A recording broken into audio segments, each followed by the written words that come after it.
Saturday, Saturday. What a morning. Another week in the SEC, going into week 11 now. Wow. Rob Browne, Memphis. Brendan Martin, Ocala, Florida. We got Coach Pete Cordelli on with us this morning.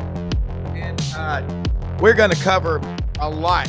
But do us a favor. Take a picture with your phone of the QR codes. We're live on Twitter, Facebook, and YouTube. We do this every day and night, middle of the day, 8 shows on this channel. Share us and like us. That means more than you can imagine. And just remember this, get pen and paper handy because we've got 2 national championship coaches. Dave Bartoo will join us in the second half of the show. He, as you can imagine, is a busy man right now with now 12 college football head coach openings, which means 24 coaches involved in this one. So let's get started. Drum roll, please. Paul Schaefer in the band, Ellis Johnson over in South Carolina, Pete Cordelli up in the mid-state in Nashville. And guys, both of you, that was a cool story about Dan Hampton before the show. But again, talking to my friend Tim Horton last night, who's coached a long time, and his father, Harold Horton, who passed away back in May, who impacted so many lives, just like y'all have and continue to do so. There's a lot happening. And I'll start with Ellis. This weekend, a lot of us were in the dark. I always joke about the high cost of cable. You know, you might want to look through the neighbors' windows if they've got the blinds pulled up and watch their cable. That came from Coach Noel Carey at Christian Brothers High School used to say, you know, Rob, on the meager salary that I make as a teacher at the LaSalle and Christian Brothers High School, the missus and I cannot afford cable, but the neighbors have it. But if they pull the blinds down to do the devil's work, we're screwed. So, Ellis Johnson, how'd you make out this weekend? Did you hear some stories? Well, I've got every time I would ask somebody what's going on with YouTube and Disney and ABC and SEC Network, ACC Network, and everybody told me how to go around it and how to fix it. But my son set up the YouTube TV. I don't even know. I do. It's all I can do to cut on the stove now. But so I missed a lot of football. I had to pull a Bartoo and read all the numbers on Sunday and try to figure it all out. But I tell you a couple of things. I mean, it's just still the circular firing squad in the SEC, and we still got another week or 2 of it. And for the 3rd week in a row, this coming week, the Big Ten will not have any ranked versus ranked games. Just 3 weeks in a row, guys. Don't tell me the SEC is not stronger down through the ranks. And it is. And Pete, what Ellis just said, the circular firing squad of the SEC. I like that. It's the pressure of, Greg Sankey got played by Petiti, the commissioner of the Big Ten, to go to 9 conference games starting next year with 16 teams. And I say this all the time. It's a math issue. This isn't rocket science, okay? The Big Ten has 18 teams. They should play 9 conference games. That's half the schedule. Yeah. The SEC has 16 teams. They should play 8. I don't give a damn what the Big Ten does. Yeah. The SEC is the best conference in all of college football, and they cannibalize each other, like Ellis said. So now you got Cohen, the AD at Auburn, who was at Mississippi State. Yeah. He's feeling the heat. This is the 3rd coach they fired now that they're paying big buyouts to. But guess what? They're trying to get ahead of the game and go, who is the next Kurt Cignetti? Yeah. You know what? You got to do your own research. But when Scott Strickland, the AD at Florida, who left Mississippi State and went to Florida, says, we're hiring a search firm, I'm like, what the hell are you doing hiring a search firm, Scott? You've been in the SEC for over 20 years. You don't know who good coaches are? Yeah. I'm telling you right now, Ellis Johnson could have this solved if they just call him and say, Coach, give us your recommendation. Because you know what? Coaches know who the other good coaches are and who they can count on. Yep. These damn committees and this group and that. You're spending excess money that you don't need to spend on search firms that, number one, have never seen a guy recruit, never seen him in a unit meeting, never seen him motivate players, Never seen him kick a guy in the ass and say, you're not going to get away with that. Here's how we're doing it. Never seen him on the road recruiting. Yeah. That's why I say, get the ADs, the vice president, the president, put them in a car with us for a week and go around to all the schools and the homes we go to. Let them see how it's really lived out there. They don't want to do it, man. They just want somebody else to make the decision and go, oh, hell, we made it wrong. We got made it wrong. Yeah, you did. Nick Saban was successful because he never offered a scholarship to a guy he never saw or worked out in person. Yeah. I'm going back to his days when he first got in as an assistant coach. Why was Alabama so good? Every player on that roster had a role because Nick envisioned it in the roster. It's the same way with administrators. Yep. Why in the hell will you not get out there with all this money being paid and say, I want to see this guy in live action? Let me tell you something. The best run organization right now in the National Football League are the Indianapolis Colts. Because Jim Irsay's daughter, she's on the sideline. She's not interfering. She got a headset on. She hears who's talking to players. And she said, I got to have this information to make decisions.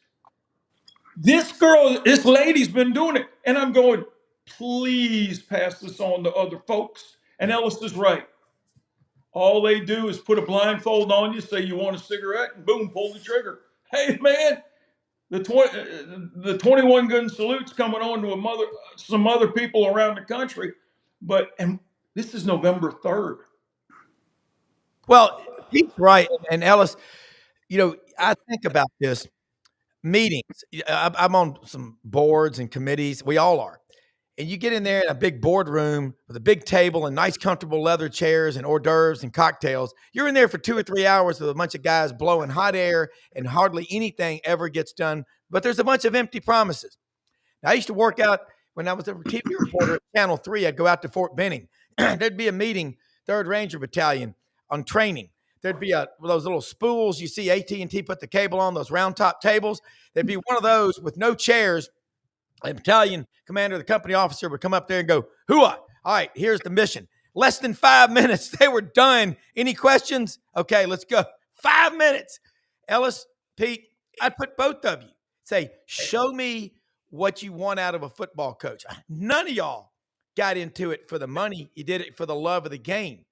And I was talking to a guy that Ellis, from Auburn, who's working with Derek Mason right now at Middle Tennessee State.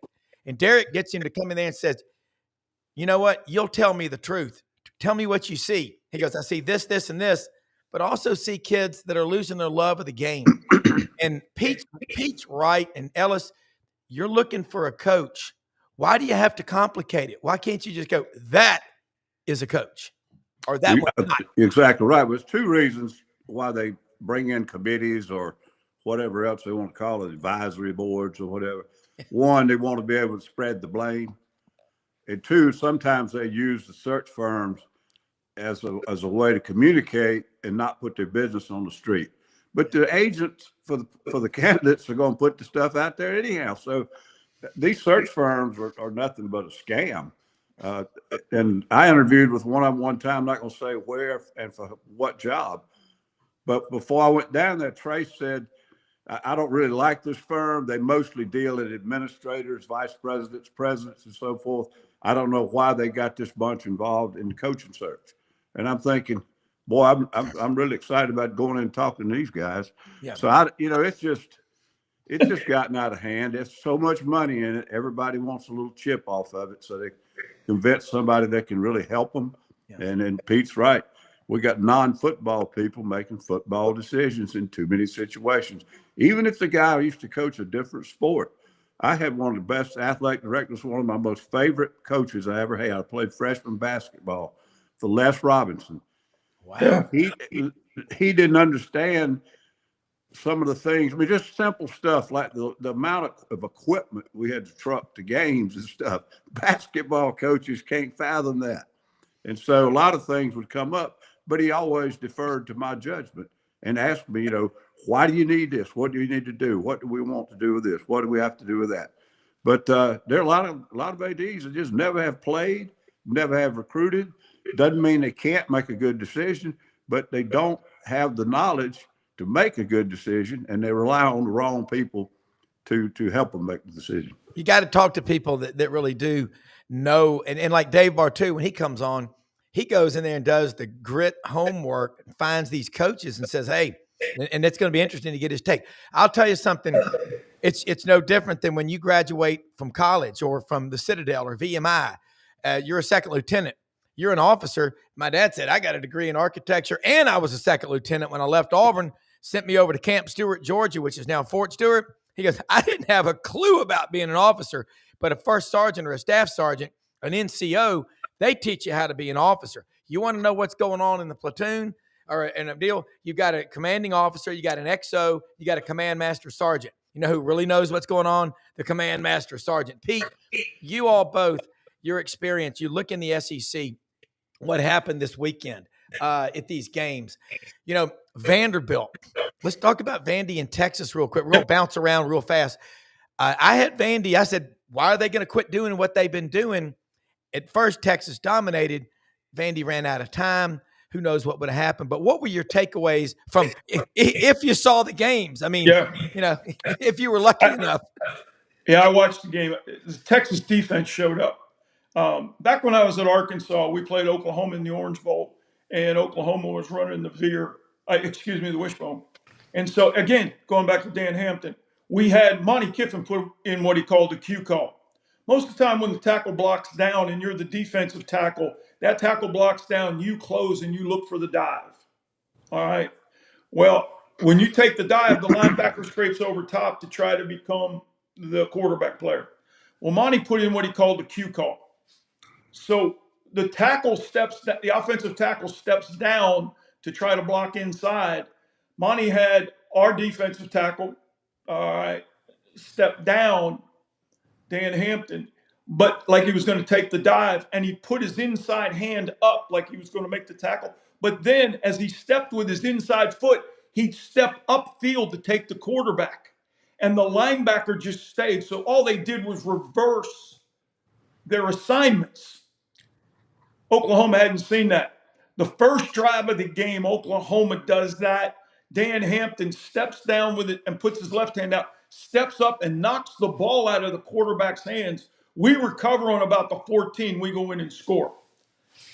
Texas made a cue call on Diego Pavia on the zone read and created a turnover in that first series where the end coming off, he closed on the zone read like he was going to take the back. Pavia pulled the ball, and the guy went up the field and stripped Pavia. And from that point on, Vanderbilt dug themselves a huge hole. And I'm going, damn, Kiff is up there smiling with that cue call. And they're doing it now, you know, against the zone read. The only difference is the quarterback's not under center and you don't have the dive back. You're doing it from 5 yards deep. So now the guy's the end's coming down, and rather than taking the dive, he acts like he's taking it, but jumps up. Pavia fumbles. The Texas defense, I believe, in the first 4 series had 3 3-and-outs against Vanderbilt's offense, which hasn't happened all year. Arch Manning, first play of the game, they run half back out. It's really just a swing screen. The receivers do a nice job. But Patterson, the linebacker for Vanderbilt, he's late and slow, and he takes a bad angle. And Ellis will tell you, anytime a defender has his head behind the ball carrier, you're not making the tackle because the momentum of the ball carrier, he's going to rip through that arm tackle. The kid goes 75. But Manning threw the ball 2 yards behind the line of scrimmage. So everybody's reading, 70-yard touchdown pass. No, it was a swing pass to the back who made it happen, and the perimeter guys got the block. And all of a sudden, the stadium got into it. I mean, people at the game were telling me they'd never heard Darrell Royal Stadium that loud in the last 3 years. And it just got going. Texas got the big lead. It's 34-10. And all of a sudden, the Longhorns start playing a little bit of 3-man rush, drop 8. But they're spot dropping. They're dropping the spots, and they're not playing match. Which means whoever comes into your zone, match that guy. So zone becomes man, as Coach Johnson has coached a million times. And I'm going, what are you doing? And Pavia is sitting back there against the 3-man rush, and he's just dinking and dunking. And Yeah. Eli Stowers, they had no answer for the big tight end for Vanderbilt. And the next thing you know, Vandy scores, and all of a sudden it's 34-24, and they go for the onside kick, and Rob, the ball goes out of bounds. Yeah. They Yeah. got it. They're coming back. Yeah. They go, but Texas doesn't move the ball. Vandy comes down, scores again, 34-31, and you're going, change the defense. Why are you going three-man pressure? Yeah. And Texas allowed Vandy to come back. I give Vandy a bunch of credit, but I'm going to say this right now. After watching Tennessee, Oklahoma, when's the last time in our lifetime we've ever said Vandy's going to be the favorite over Tennessee? Can we say never? Ellis, I mean, what Pete just said, tell me, kind of pick up on this, because y'all are great about putting the coach speak into the vernacular for the, Joe Sixpack to understand it. Your head's behind the ball carrier, the momentum. Do you teach that in practice? I mean, can you teach it enough? Well, what Pete's talking about is your pursuit angle's been broken. And so unless you've got great talent, great speed, you can't recover that. But the main coaching point we had on angle tackles is we taught them to go to the near hip. When I was a younger coach, people talked about head across the bow, meaning when you come on an angle, you got to get the head across the chest in order to make the tackle. Cutbacks will kill you. Unless you're speed deficient, and I mean just totally, you don't want to try to be the only tackler. Use your sideline, your teammates. When you're coming on an angle tackle, go to the near hip. I've heard coaches say, get in his hip pocket. Heard coaches, Muschamp say, track the hip. But that was the aiming point we want, because if you go back and look in college football today, most long runs have a cutback. And so that's what we wanted our guys to really emphasize, cutback. Most of them want to take that, head them off at the pass angle because they're scared they're going to get outrun. And I'm going to be honest, if you're running to your left, say, trying to make that tackle, it's easier to adjust your angle to a deeper angle than it is to put your foot in the ground and come back and make the tackle on somebody who's cutting back, because you're completely trying to change the direction of your body. And that's something young kids, you have to really work it with them, because it's not natural. Hey, Ellis, can I tell you, I heard Jimmy Johnson. I talked to Jimmy. He's a great defensive coach. He used to say when they were pressing guys to the sideline, they used the V of the neck. And why the upper body, the V of the neck, is that some young kids, as they're looking at the hip, they put their head down and they lose eye contact. He said, but the V of the neck, if you came to cut back, I hit you square in the chest. And he said, the sideline never misses a tackle. So if we're going for the V of the neck and my eyes are up and I go to lower my head and he does cut back, I hit you square between the numbers. And I always thought that was a great teaching point, especially pressing guys into the sideline. It's so important today. And I mean, it's always been important, but the way they throw the ball out on the quick hitches and all that stuff and the jet sweeps, if you don't use the sideline, it's stupid football. And kids think they are using the sideline, but they're trying to make kill shots over there, and they lose leverage and make too many missed tackles and cutbacks. Getting back to Oklahoma and Texas, Pete, watching that Saturday night, John Mateer, man, his hand, it's a big topic, but that's a tough ass kid. Little Elm, Texas, I found out, is like 40,000 people. It's not that small, but the way they attacked Tennessee, I've always thought Tim Banks has really good defenses at Tennessee, but not. And Rodney Garner's defensive lines are always strong. But this year, they're struggling to stop people, especially against the pass. Oklahoma now right back in the playoff mix. You got 6 teams that have a really good shot in the SEC. Kind of talk about Tennessee, Oklahoma. Yeah, I thought that Brent Venables did a great job, especially getting the 2 interceptions from Aguilar. They sped the game up for him. Oklahoma, now we know they're a top 5 defense, but and obviously losing to Ole Miss last week, they had something to come in and prove into Knoxville on the road.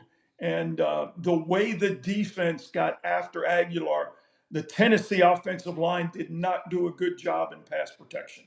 And He was hurrying throws. The pocket was collapsing so that he couldn't fully step into the throw. So it's like half step, short arm it, and the ball is going off. But the Oklahoma DBs did a great job.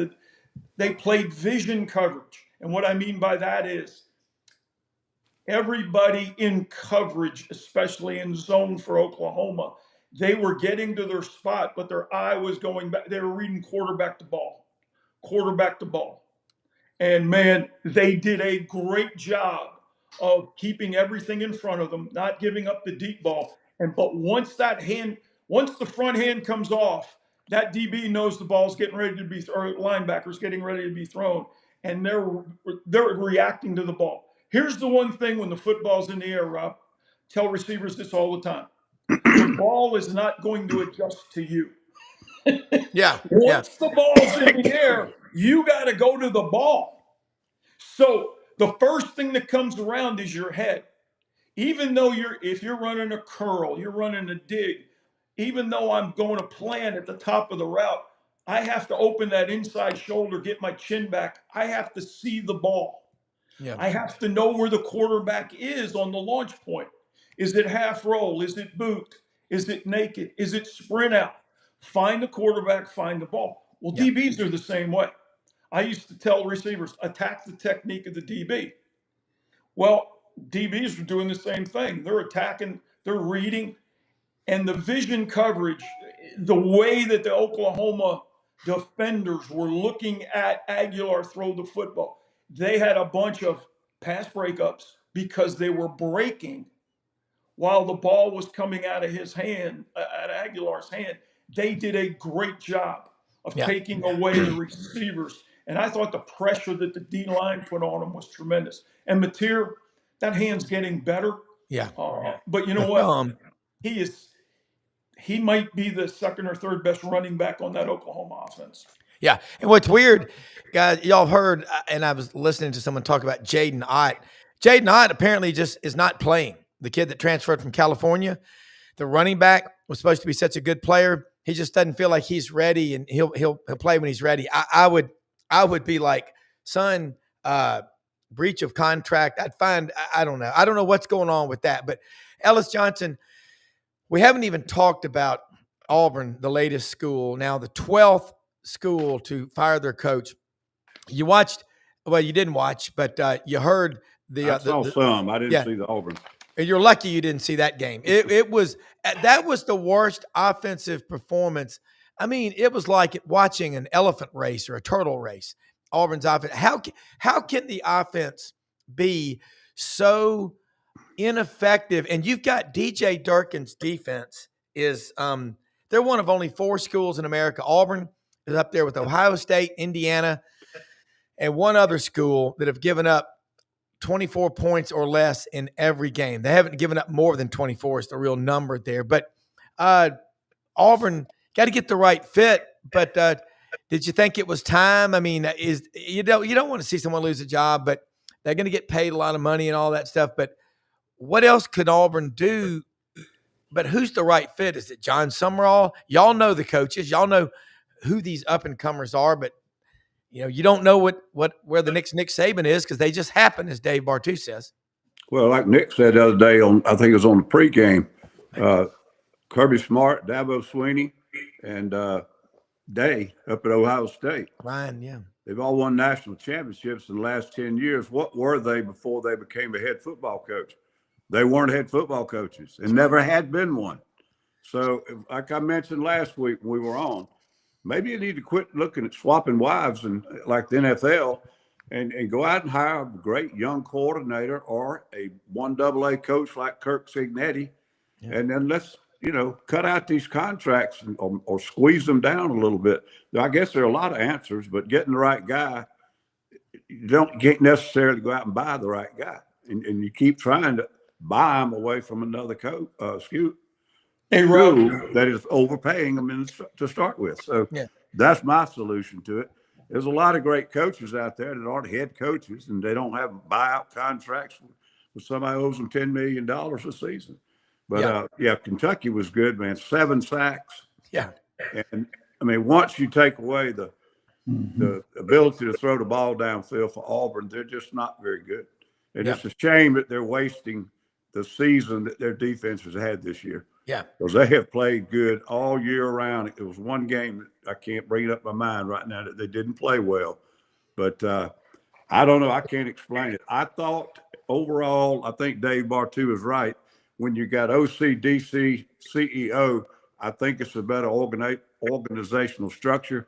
But in Hugh Freeze's situation, I thought when he decided to come back and call plays, that was probably the best move for him because it's a little unique style of offense, and I don't think it was getting run the way he hoped it would be run.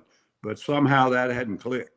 And Yeah. it still looks like there's all kind of discombobulation on that offensive side. It's not glued together. Yeah.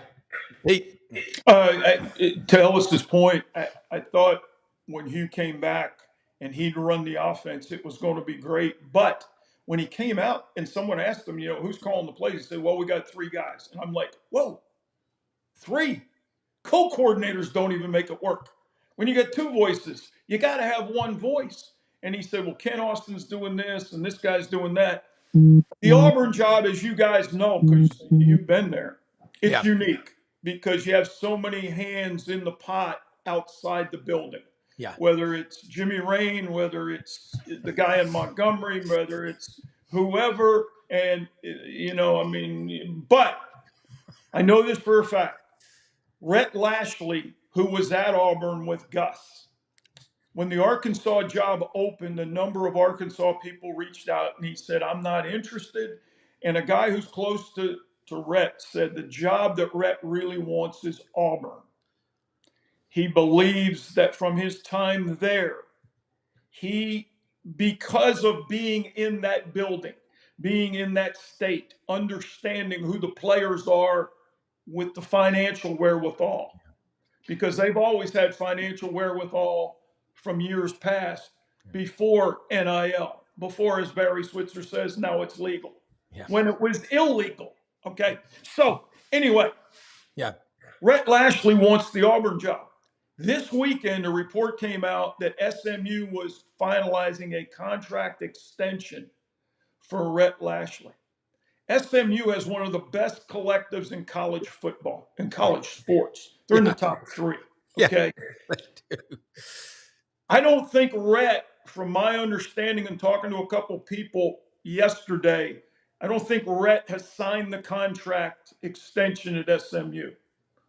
I believe somebody needs to talk to Rhett Lashley to gauge his interest, because when you can get a guy that's been at Auburn, understand how the system works in the building and outside the building, that's a great advantage. Yeah.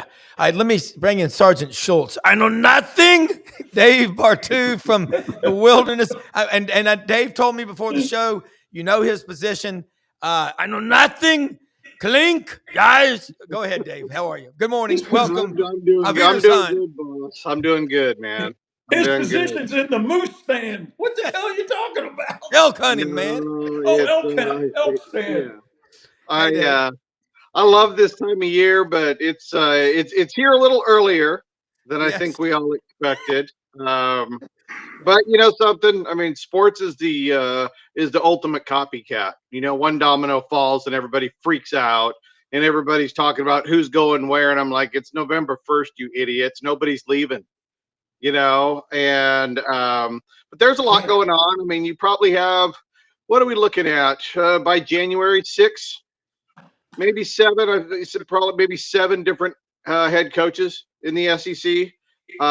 So I mean, there's a lot going on, way outside what people really look at, and so it's going to be an interesting ride as these ADs start putting their dominoes behind all these other dominoes that are stacking in front of them. There's not enough good coaches out there to replace. I mean, what are we at now? 12 FBS fired head coaches. So now we're talking. So those 12 plus the other 8 to 12, they're going to steal from somebody else. So we got 20 to 24 head coaches minimum at November 1st already gone, and all their staffs. right? So you're talking about 230 to 240 guys all on the move at once. God, it's going to be a glorious shit show. Dave, other than that, it's just, there's no pressure in the SEC to win. I mean, it's laid back. Then you got the Big Ten, as Ellis pointed out, for the third week in a row coming up, you're going to have no ranked versus ranked matchups in the Big Ten. The ACC, you saw Miami at SMU. That was the first time I was in college when that happened. SMU got a win over a top 10 team. They're going nuts out there.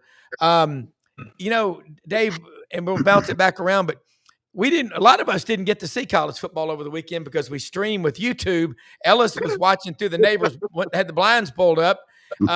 Pete went down to the VFW Lodge and watched football. I mean, it was crazy, but you're a numbers guy. You see things that other people don't. What'd you see over the weekend that made you feel, hey, this is great or this is crazy? Well, I'm not going to talk about how much football I watched this weekend because people will stop believing what I do. There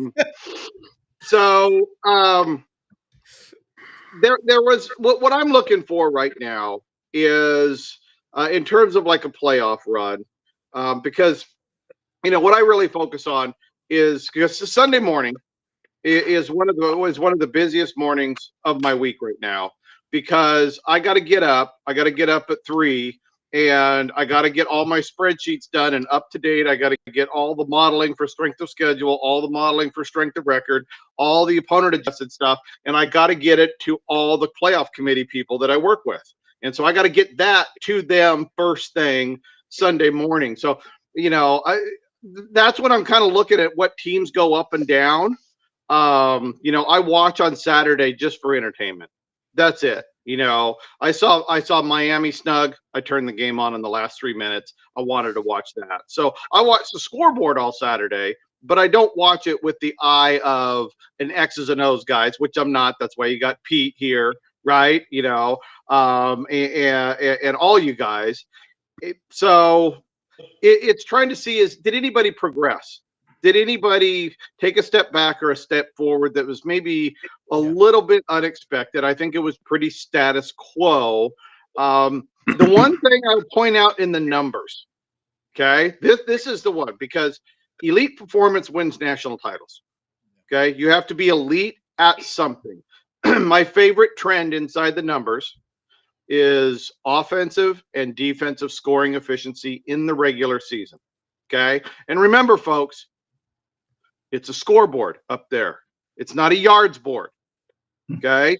Anybody who starts quoting yards per game doesn't know what they're talking about because it's not a yards board.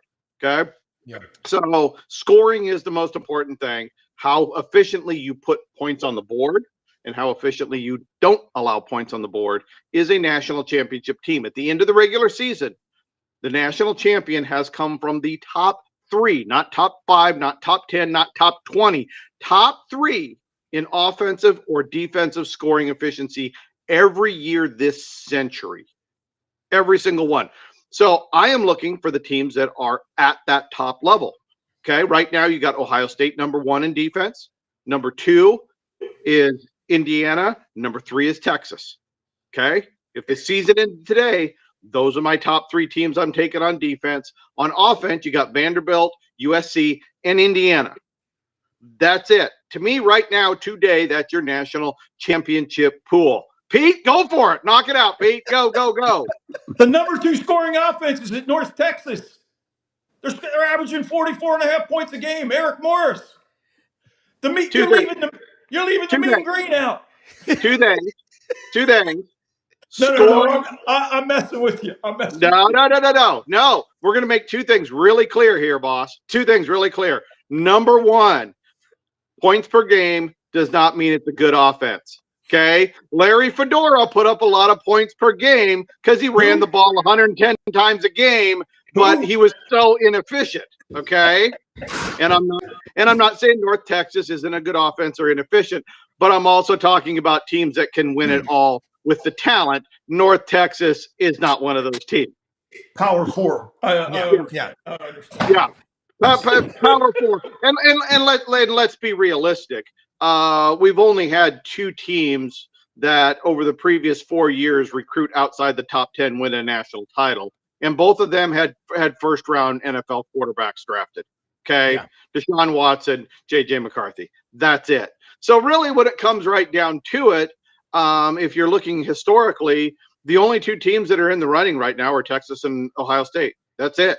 You Yeah. know, what Kurt Signetti is trying to do is extend the greatest 3.5 years of head coaching I've seen this century. That's what he's trying to do. If Kurt does anything ever with Indiana, hell, just getting them to a national title game is unreal. But winning the whole thing would be super surreal. But that's what I'm looking at. Is I'm looking at where are those top teams. But the one thing that really stood out to me was that the SEC does not have a single team, not one. Okay, this is where Georgia and Alabama used to live. They were top 5 in both for a decade. You know, they don't have a single team in the top 20 of offense and defense. Not one. They have no balance whatsoever. You're either really good on defense, Texas, Oklahoma, and poor on offense, or really good on offense, Ole Miss, Texas A&M, and not so great on defense. It is super imbalanced, and I see all these people comparing the SEC teams now to the SEC teams before. Dude, Kirby Smart's national championship teams, Ed Orgeron, Nick Saban would kick the hell out of this latest version of the SEC, unequivocally, in my opinion. I think that's the biggest takeaway that I'm seeing so far after 10 weeks of college football. Ellis? Yeah, I think that's a great point. Well, one reason they do have some deficiencies is who they have to play every week. But the depth, the the portal has taken away the depth that the SEC used to bank, and they just don't have it now. And I think the area in which that hurts them the most are the defensive fronts. So they can't go in and just smother people and bully people like they used to. They have to play with them for 4 quarters. And there's some vulnerabilities out there in the perimeter because the front can't hide it. But, I still think it's the hardest conference down through the bottom. And I wasn't trying to say they have the best teams in America. I'm saying they have the hardest track to play. I mean, you look at Ohio State's schedule, it's pitiful. They have 2 decent wins this year. But you're going to tell me they're not a good football team because they don't play a good schedule? You need your head examined. Yeah. There's no question about that. Yeah, they're really good. And I was watching something on Big Ten, Big Noon Saturday. And they showed the ushers at the Ohio State games. Man, they had those red sweat. They look like Walmart greeters, man. I mean, it's back in the 40s for the fashions up there. But they got a hell of a football team. For all of y'all, let me say something. But Dave just said the efficiency, the dominance. We're not seeing that. And shut down defenses. This has been going on a while, but Ellis just hit it. It's just now really hit the SEC. Instead of smothering the people on the line of scrimmage, you got to play with them a full 60. And that's why I picked Georgia to play Bama for the SEC championship and Georgia to win it. And that was my pick. Now, I mean, that doesn't mean I'm right, but Dave attacked me on that one. But they play a full 60 at Georgia, and Gunnar Stockton is as a quarterback, he owns that locker room, but there's something about him. He's like Ty Simpson. They've waited their time, and they're both really good. Yeah, but again, it goes back to what I see as a weaknesses. I agree with you, Alice. Top to bottom, it still is the toughest conference.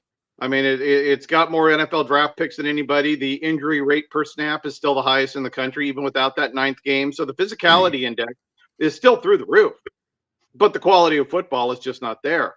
And I think that's an advantage to the Oregons and the Ohio States, possibly in the future, the Michigans, the Penn States, the USCs, in that, and even Indiana, in that they're without that physicality. And without the depth, I think teams can stay healthier and be more prepared come the playoff time, and the SEC voted to hurt themselves even more with 9 conference games instead of going with 8 and just playing more Power 4 teams. You know, I mean, I wish everybody just gone 8 and required 2 Power 4 teams. Then we'd really see who's good, and then we'd balance it out a little bit more. But yeah, you know, I mean, I get wanting to take Georgia, Alabama, the 2 best recruiters in the conference, but right now Georgia doesn't have a top 25 defense. They don't have a top 25 offense.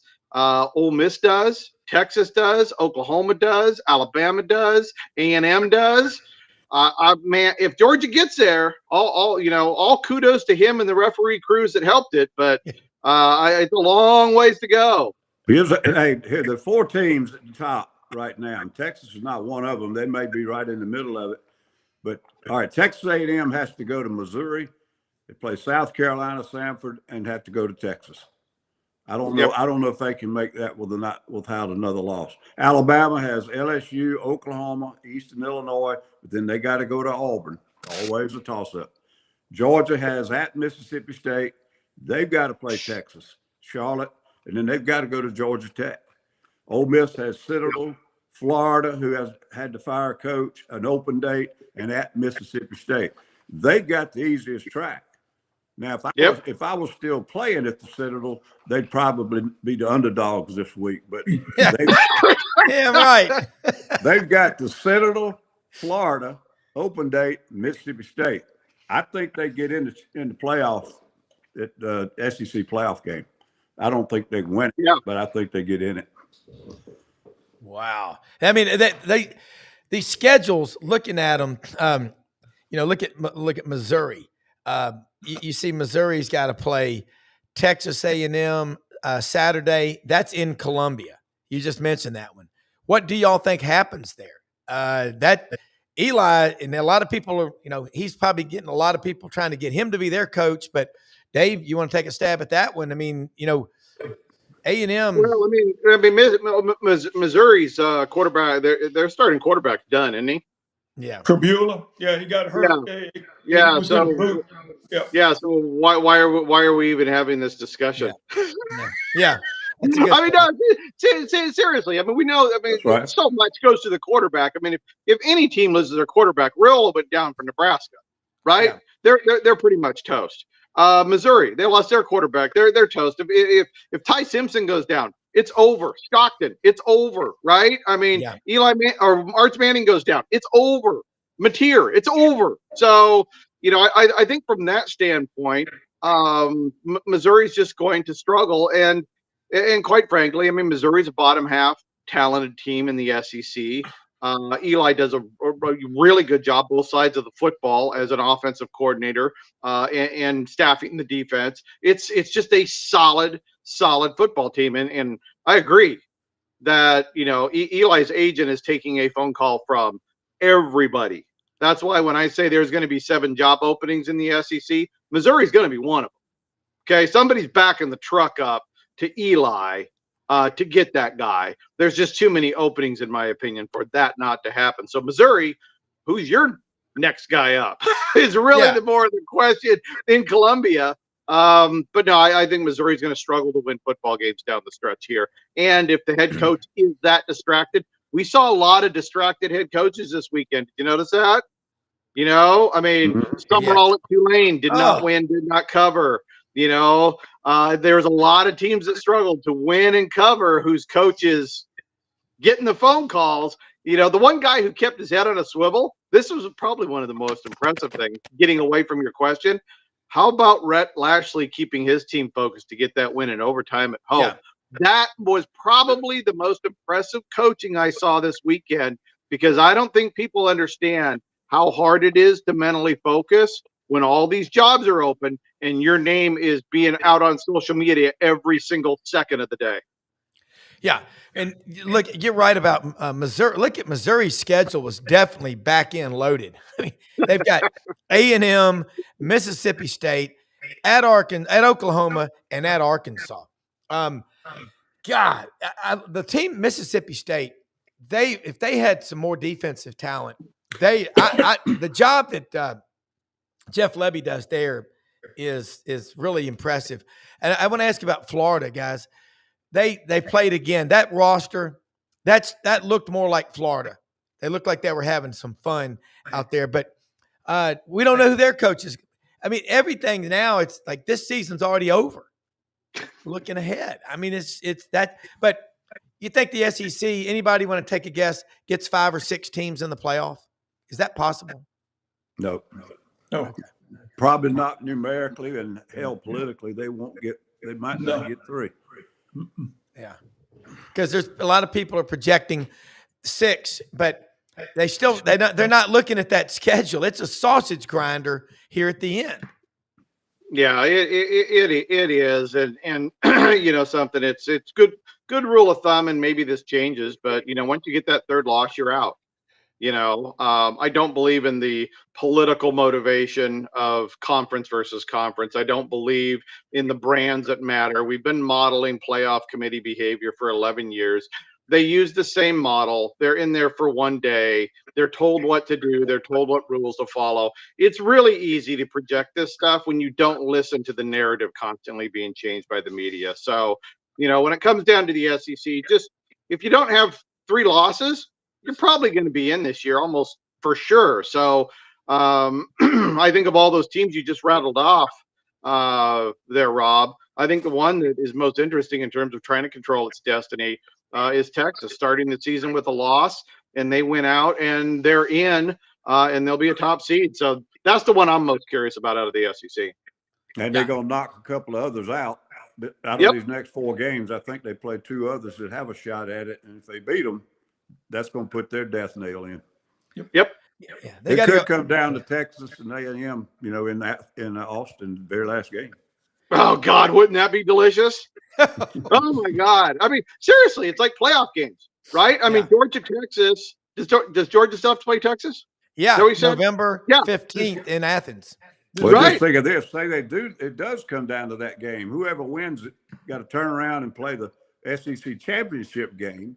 Then they got to turn around and go into the playoffs. They're going to have to win six games in a row against really good football teams. If they can do it, you know, I'll be surprised. I just think it's too much from the college level. Texas is already in the playoffs. They're in the regular season playoffs. They have to win out to make it. Yeah. So they got to take on a playoff mentality when they go to Athens. And so every game is a playoff predictor for them. Dave, I got to ask you. Yes, sir. If I talk to Richard Clark, can I ask him if he has you on speed dial for tomorrow night's first meeting? Because it sounds like all the stuff you're putting out there for the selection committee. Why don't they ever invite you down to Texas for their meetings? I second that, Dave. Oh, dude, I'm just a nobody. I'm the flea on the dog's back, man. Dude, hey, they're paying those folks something, and they're not giving you a dime. What? I don't understand that. Oh no. My work is just there. There are certain people in the playoff. See what's given to the playoff committee is all are models that are typically made by ESPN and the data provider. Okay. Gotcha. Yeah. And so I'd say one of my jobs, I work for ADs all over the country, and one of my jobs actually is, and it's one of my favorite ones, is I get to be a devil's advocate, right? I get to tear people's opinions apart from a data standpoint. When ESPN says ABC, I'll have ADs go, is this right? You know, because there's been times where they get something like an ESPN FPI, and ESPN FPI says this is the equation. It doesn't add up to what they're being told. The data does the answer, right? The formula doesn't equal the answer. So it's trying to get these guys to just be a little bit more informed. The one thing, if anybody gets to talk to Mr. Clark, okay, the very first day when Hancock announced the playoff as the chair and said full transparency, we do not have full transparency on strength of record and strength of schedule. They said they changed it, and they didn't say how. They said they were going to apply it differently. We have no idea how. Ellis just said a few minutes ago, It doesn't matter who you play. That doesn't define the quality of your team. You're absolutely right. Strength of schedule has no correlation to the quality of the team. Zero. That means if you're using strength of schedule heavily, it's just a subjective beauty contest, which I think is a bunch of bullcrap. So, Mr. Clark, if you're listening, give us the formula and how you're applying it, and give us the transparency y'all promised us, and not hide behind that curtain. So what you're saying is human nature will rely on points scored and points given up. Yeah, exactly. Some guy will be going North Texas needs to be in the playoffs because they're averaging 41-3 a game. Yeah. 44.4, but that's all right. Eric Morrison's a good friend. But the problem is they're giving up 44.4. No. Here's what, but now let's go back to Georgia. Yeah. 2 years ago with Bowers and McConkey, all right, they were tearing people up. Yeah. Yep. Last year, they led the country in drops. That receiving corps led the country in drops. And Carson Beck, his little ass is down in Miami, and he can't get it done down there. So Gunnar Stockton beats him out, and the receivers are getting a little better. But remember this name, Jared Curtis, Nashville Christian. He is a Sunday player playing in high school. The Explosives will be back in Athens next year at quarterback with Jared Curtis, 6'5", 220, about 5% body fat, and tearing it up. And Kirby, I know Vanderbilt is making a push for him, but I'm telling you, when Jared Curtis gets to Athens, the Explosives are back on the table for the Bulldogs. This year, they're winning ugly. Yeah. They're winning ugly. Well, it had to come from behind 4 times. Does that kid play defense? Yeah. Okay. I hope YouTube and Disney straighten things out before next year so I can see the kid play. I do too. And I got to say, man, hey, Disney is trying to force everybody, I think, to subscribe to their deal, but a lot of people are going to figure out a way to do it. I mean, we're streaming live on Twitter, Facebook, and YouTube. Okay, people can watch us. Hello, thank you for watching, everybody. But this is crazy what is happening. But Dave and Ellis and Pete, everybody watching, I'll go back and watch this show and I take notes. Strength of schedule. It's so preseason, the top 20 strength of schedules, 15 of the top 16 in America were SEC teams. And Missouri came in at number 20. And now you want to look at Missouri's schedule, the last 4 games they've got, Texas A&M, Mississippi State, at Oklahoma, and at Arkansas. That ain't easy. As Chuck Oliver says, that's not nothing, Dave. It's tough. Both quarterbacks are out. The second-team quarterback got hurt in the first game of the year against UCA, Sam Horn. And Prabula is out. They're going with a freshman at quarterback for that 4-game stretch. They've had 2 quarterbacks go out for the year, Dave. That's holy cow. That's crazy. That's football. That's football. Oh my God. Yeah. What did guys not get hurt when Ellis was at the Citadel? I mean, come on, what's up? Ellis is changing his name to Tom Cruise and going back for 1 year of eligibility at the Citadel. Watch for him on Saturday. One more year, platoon leader Johnson. 1 more year. 1 more year. They wouldn't let me back in there if I could run a 4.240. They said not again. You're going back. Enough. You're going back to the Charleston. Guys, looking at the big picture college football, the TV numbers, the interest, it's there. I mean, people are watching. Now, Dave, I like this. Georgia doesn't have top 25 offense or top 25 defense. They won the SEC last year. Here's one of the great anomalies with the number 15 out of 16 rushing attack in the conference. So they're winning. Let's just say Georgia's winning weird. Kind of like Austin, Texas. Keep Austin weird.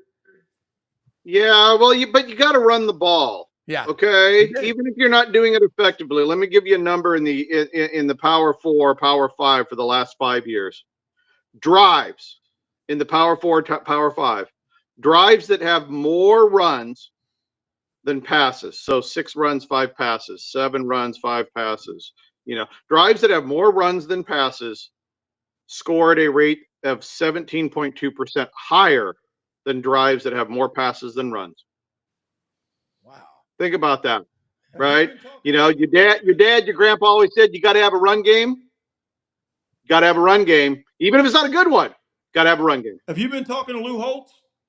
That was no, really. That was his number one deal. If we have to throw the football more than we run it, we're going to get our ass beat.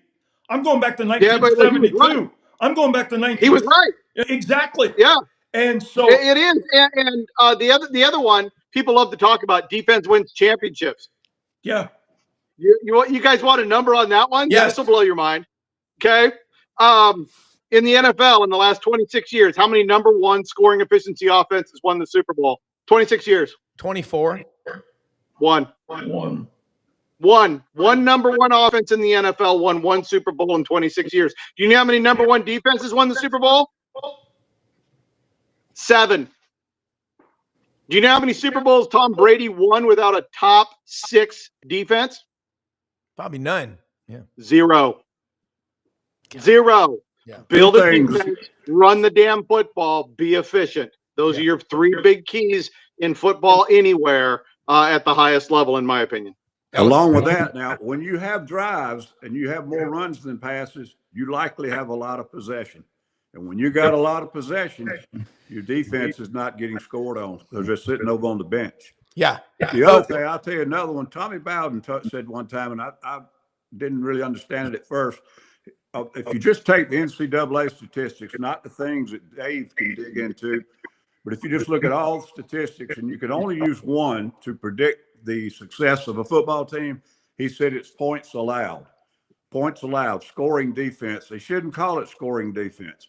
Oklahoma scored a touchdown the other day, and Tennessee's defense wasn't even on the field. So it should be points allowed.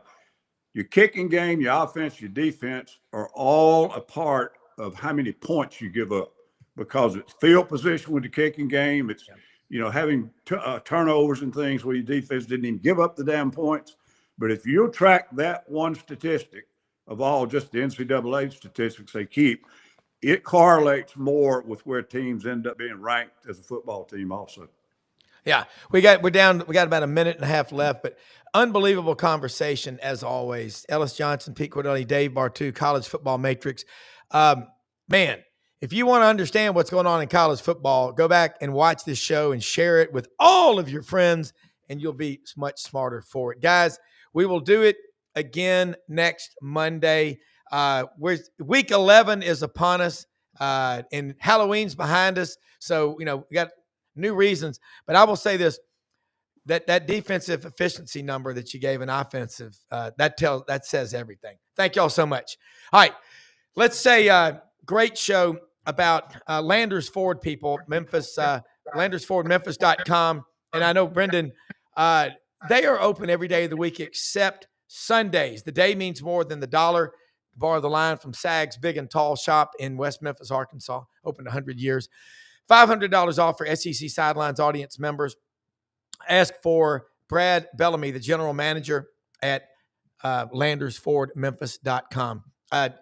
Expeditions, Explorers, they've got everything you're looking for. All the F-150s, the trucks, service department open every day of the week. They'll pick you up, round-trip transportation. Give them a call, LandersFordMemphis.com at Poplar and Houston Levy. And Hewlett & Dunn, check out the boot of the week. J.M. Huffman, Charles Hall, the owner, and his wife, Laura, Raven, Lydia. Everybody there makes the experience incredible. Barber, Filson, Stetson, Pendleton, Schaefer, Duckheads, everything you want for the outdoor life. You've never looked better. Kids' boots, men's and women's boots, over 7,000 pairs on the historic square in Collierville, Tennessee. Easy to get to. One of the coolest stores you've ever been to in your life. HewlettandDunn.com. And Rumble Boxing Gym, Union and McLean, Midtown Memphis. How you fight is how you live. Take a picture of that QR code. Get in the best shape of your life. 45-minute sessions. The best. Again, open at 5 in the morning every day of the week. Weekends, 5:30 a.m. Hey, most often we see the face of Christ in the least among us. We're the most blessed people in the greatest country in the history of the world. For executive producer Brendan Martin, the best in the business, I'm Rob Browne. Stay tuned to this channel. See you tonight. Thanks for watching.